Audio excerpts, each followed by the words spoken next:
پھر فرمایا وما لکم، اور کیا ہے تم کو، لا تقاتلون، نہیں تم جنگ کرتے، فی سبیل اللہ، اللہ کے راستے میں۔ اب یہاں ابھارنے کے لیے یہ انداز اختیار کیا گیا کہ آخر ایسا کیوں نہیں؟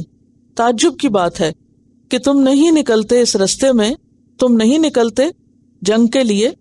والمستضعفین، اور کمزور سمجھے گئے، من الرجال، مردوں میں سے، والنساء، اور عورتوں میں سے، والولدان، اور بچوں میں سے، الذین، وہ لوگ، یقولون، جو کہتے ہیں، کیا کہتے ہیں؟ ربنا، اے ہمارے رب، اخرجنا من هذه القریۃ، نکال ہمیں اس بستی سے، الظالم اہلھا، جس کے رہنے والے ظالم ہو گئے، وجعل لنا من لدنک ولیا، اور بنا ہمارے لیے اپنے پاس سے کوئی مددگار، وجعل لنا، اور بنا ہمارے لیے من لدنک نصیرا، اپنے پاس سے کوئی ناصر و مددگار، دفاع کرنے والا۔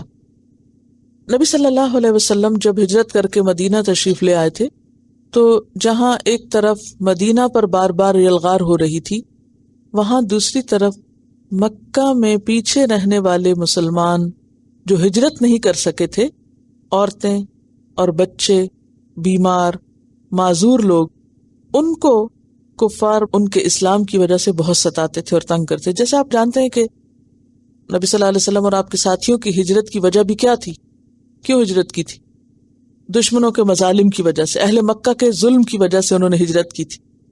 اب جو ہمت والے تھے، طاقت والے تھے، وہ تو ہجرت کر کے آ گئے، لیکن جو کمزور بچے تھے یا عورتیں تھیں وہ نکل نہیں سکتے تھے، وہ ہجرت نہیں کر سکتے تھے۔ اب ان کا اسلام ظاہر کرنا ان کے لیے ایک بہت بڑی مشکل کا ذریعہ بن گیا تھا، تو وہ وہاں روتے تھے اور پکارتے تھے، کمزور مرد یعنی بوڑھے یا بیمار، اور عورتیں اور بچے جو کافروں کا ظلم و تشدد برداشت کرنے پہ مجبور تھے، وہ فریادیں کرتے تھے اللہ سے۔ کیا فریادیں؟ ربنا اخرجنا من هذه القریہ، یا رب تو ہمیں اس بستی سے نکال۔ کس بستی سے؟ مکہ سے۔ کیوں نکال؟ الظالم اہلھا، جس کے رہنے والے بہت ظالم ہو گئے، ہمیں ان ظالموں کے چنگل سے نجات دے۔ وہ ظلم کیوں کرتے تھے؟ ان کے اسلام کی وجہ سے۔ اللہ کے بندوں پر ظلم ہو رہا تھا اللہ کا نام لینے کی وجہ سے۔ وجعل لنا من لدنک ولیا، اور بنا ہمارے لیے اپنے پاس سے کوئی مددگار، یعنی کوئی ایسا بندہ پیدا کر کہ جو ہمیں اس چنگل سے نجات دلائے، اس ظلم سے نجات دلائے۔ وجعل لنا من لدنک، اور بنا ہمارے لیے اپنے پاس سے نصیرا، کوئی مددگار۔ اب اردو ترجمہ تو ولی کا بھی مددگار ہے اور نصیر کا بھی، لیکن دونوں کا فرق کیا ہے؟ ولی کہتے ہیں من یتولی الامور، جو مختلف کاموں کا ذمہ دار ہو اور معاملات کو ہینڈل کرنا جانتا ہو، جو آپ کو فائدہ پہنچا سکے، جو آپ کے کام کر سکے۔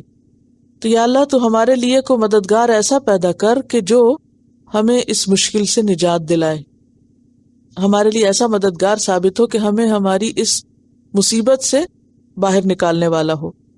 اور نصیر کا مطلب ہوتا ہے دفاع کرنے والا، کہ جو آ کے ہمیں پروٹیکٹ کرے اور جو ہمیں ڈیفینڈ کرے۔ حضرت ابن عباس جب اس آیت کو پڑھتے تو کہتے کہ میں اور میری ماں ان لوگوں میں سے تھے جنہیں اللہ نے معذور رکھا، یعنی اس آیت میں ہمارا ذکر ہے۔ عبداللہ بن عباس جی چھوٹے تھے نا،